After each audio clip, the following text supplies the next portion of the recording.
대만 전쟁 시나리오 완전 분석. 지난달 중국 군용기 90대가 하루 만에 대만 상공에 진입했습니다. 이틀간 총 130대가 포착됐고 함정 22척이 함께 움직였습니다. 미국 항공모함은 100km 밖에서 이를 지켜보고 대만은 비상체제에 들어갔습니다. 전쟁은 아직 시작되지 않았습니다. 하지만 미국 국방부는 2027년을 가능 시점으로 지목했습니다. 1년 남았습니다. 그렇다면 질문은 하나입니다. 만약 대만 전쟁이 실제로 일어난다면 한반도는 어떻게 되는가? 이 영상 하나로 전쟁 전 단계부터 전후 질서까지 13분 안에 완전히 정리하겠습니다. 일부 지금 무슨 일이 벌어지고 있나? 전쟁 전 단계의 신호들. 지금 벌어지는 일은 총성이 오가기 전의 압박과 신호 싸움입니다. 중국은 올해만 대만 방공식별 구역에 1200회 이상 진입했습니다. 하루 평균 3번 이상입니다. 이건 침공 예행 연습이 아닙니다. 마비 전략입니다. 대만군이 매번 긴급 출격하면 조종사들은 탈진하고 전투기 수명은 단축되고 국민들은 경보음에 익숙해집니다.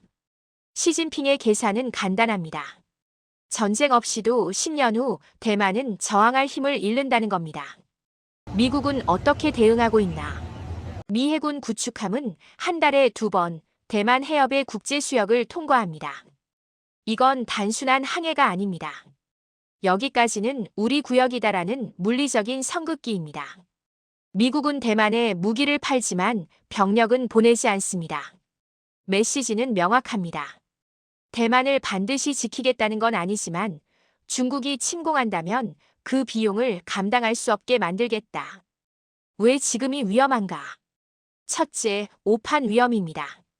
올해 3월 중국 전투기와 미군 정찰기가 9m 거리까지 접근했습니다. 조종사 한 명이 실수하면 30분 안에 양국 정상이 한 라인을 들어야 하는 상황입니다. 둘째, 경제 붕괴입니다. 대만 해협은 전 세계 반도체의 92%가 통과하는 길목입니다. 2022년 펠로시 방문 당시 단 하루의 긴장으로 한국 코스피는 2.2% 폭락했습니다. 실제 전쟁이 나면 이건 비교도 안 됩니다. 이부 만약 전쟁이 나면 한국은 중립을 지킬 수 없다. 대만에서 한국까지는 1,500km입니다. 미군은 현재 한국에 28,500명이 주둔하고 있습니다.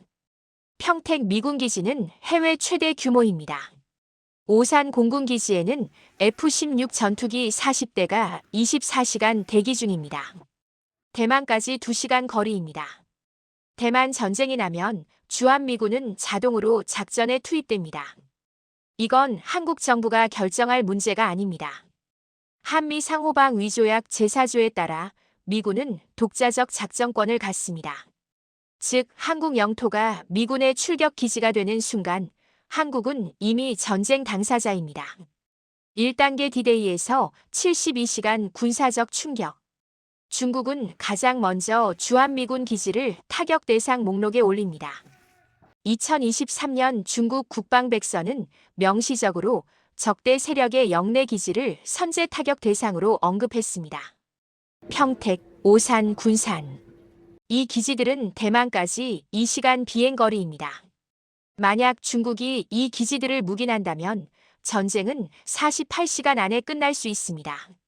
하지만 묵인하지 않는다면 한국은 첫날부터 미사일 사정권 안에 들어갑니다. 2단계 일주에서 한개월 경제적 충격. 전쟁 첫 주 한국 경제는 3가지 경로로 타격받습니다. 첫 번째, 해상 운송 마비입니다. 한국 수출품의 40%가 대만 해협을 지나갑니다. 이 길이 막히면 모든 화물은 인도네시아를 우회해야 합니다. 운송 시간은 2주 증가하고 운송비는 300% 상승합니다. 두 번째, 반도체 공급망 붕괴입니다. 삼성과 SK 하이닉스는 대만 TSMC로부터 핵심 장비와 소재를 공급받습니다. TSMC가 멈추면 한국 반도체 생산도 30일 내에 차질이 생깁니다. 세 번째, 금융시장 패닉입니다. 실제 전쟁이 나면 첫 주에 코스피 10에서 15% 급락은 기본 시나리오입니다. 외국인 자금은 48시간 안에 빠져나가고 환율은 한 달러당 1,500원을 넘어섭니다. 3단계 한개월 이후 사회적 충격. 전쟁이 한 달 이상 지속되면 한국 사회는 근본적으로 변합니다. 유가는 배럴당 150달러를 돌파합니다. 휘발유 리터당 3,000원 시대가 옵니다. 식료품 가격은 30% 상승합니다. 그리고 가장 무서운 건 징병제 국가라는 현실입니다. 전쟁이 장기화되면 예비군 동원령이 검토됩니다. 만 40세 이하 남성 500만 명이 대상입니다. 이건 시뮬레이션이 아닙니다. 국방부 비상계획에 실제로 포함된 내용입니다. 3부 북한은 어떻게 움직이나? 70년 만의 기회. 대만 전쟁은 북한에게 70년 만의 기회입니다. 미군의 전력이 대만으로 집중되는 순간 한반도 방어는 약해집니다. 주한미군 28,500명 중 최소 40%는 대만 작전에 투입될 것으로 예상됩니다. 이 전력이 대만으로 이동하면 한반도에는 공백이 생깁니다. 김정은의 계산은 간단합니다. 미국이 동시에 두 전쟁을 치를 수 있는가? 2022년 러시아의 우크라이나 침공 당시 미국은 유럽에 집중했습니다. 그 사이 북한은 미사일 발사를 90회 이상 단행했습니다. 대만 전쟁은 이보다 훨씬 큰 기회입니다. 북한의 3단계 행동 패턴. 1단계 심리전과 도발입니다. 전쟁 발발 직후 북한은 즉각 서해 5도와 DMZ에서 도발을 시작합니다. 포격훈련, NLL 침범, GPS 교란. 이건 실제 공격이 아닙니다. 한국군의 주의를 분산시키는 겁니다. 2단계 제한적 군사행동입니다. 만약 미국의 대응이 약하다고 판단하면 북한은 한 단계 더 나아갑니다. 연평도 포격 수준의 제한적 공격입니다. 2010년 연평도 포격 당시 북한은 170발을 발사했고 민간인 2명이 사망했습니다. 이번에는 그보다 더 강할 겁니다. 왜냐하면 미국이 즉각 대응하기 어렵기 때문입니다. 한국군은 단독으로 북한과 맞서야 하는 상황에 직면합니다. 3단계 핵 위협 고조입니다. 만약 전쟁이 장기화되면 북한은 핵카드를 꺼냅니다. 한반도에서 추가 도발 시 전술핵 사용을 고려한다는 성명을 발표합니다. 이건 실제 사용이 목적이 아닙니다. 협상 테이블에서 몸값을 높이는 겁니다. 한국군의 불가능한 선택. 대만 전쟁 지원 vs 북한 도발 대응. 한국군 60만 명 중 최소 30만은 북한 감시 임무에 묶여 있습니다. 만약 북한이 실제로 움직이면 여기에 추가 병력을 투입해야 합니다. 그러면 대만 지원은 불가능해집니다. 500만 예비군 중 누구를 먼저 부를까요? 북한 대응용인가? 대만 지원용인가? 이건 선택이 아니라 필수가 됩니다. 사부 전후 동아시아 질서는 어떻게 바뀌나? 시나리오 1 미국 승리 마이너스 동맹 체제 강화. 만약 미국과 동맹국이 대만을 지켜낸다면 동아시아는 새로운 냉전 체제로 진입합니다. 한미일 동맹은 NATO 수준으로 격상됩니다. 주한미군은 3만 명 이상으로 증강되고 일본은 공식적으로 재무장합니다. 대만은 사실상 미국의 5첫 번째 주가 됩니다. TSMC는 미국 본토로 완전히 이전하고 반도체 공급망은 재편됩니다. 중국은 국제사회에서 고립됩니다.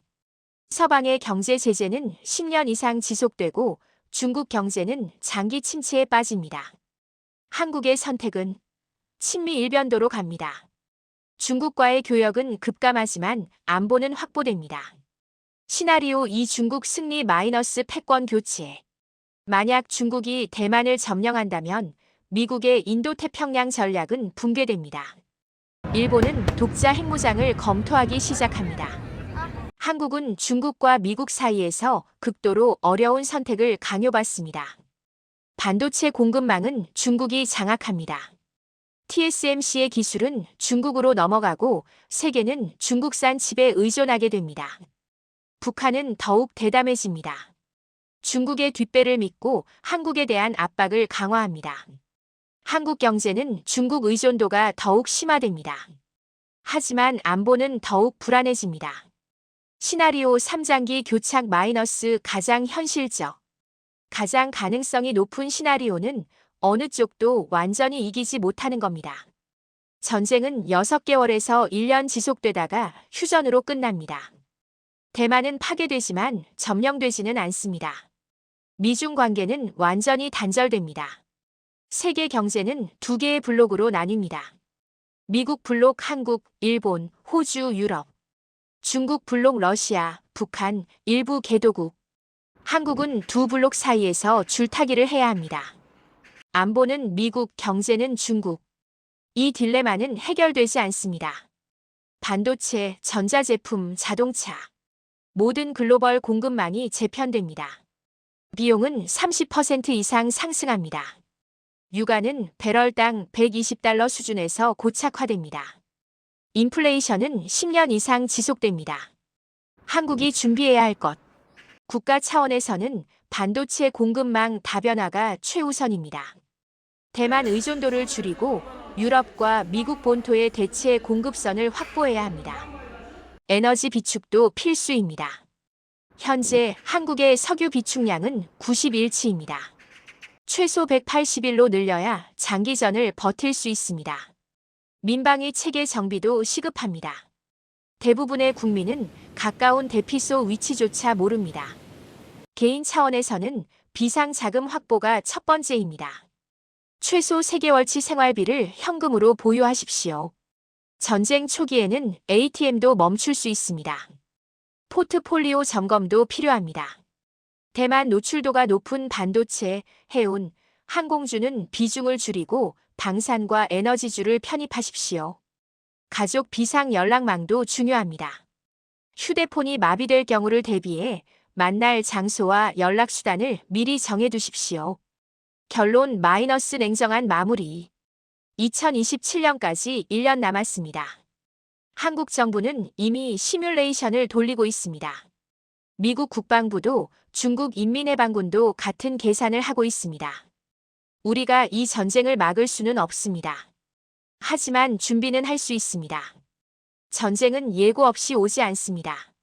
신호는 항상 먼저 켜집니다. 지금 이 순간에도 대만 상공에서는 누군가가 날고 있습니다. 문제는 우리가 그 신호를 읽을 준비가 되어 있느냐는 겁니다. 이 영상이 도움이 되셨다면 구독과 좋아요 부탁드립니다. 다음 영상에서는 러시아 우크라이나 전쟁이 한국에 주는 교훈을 다루겠습니다. 감사합니다.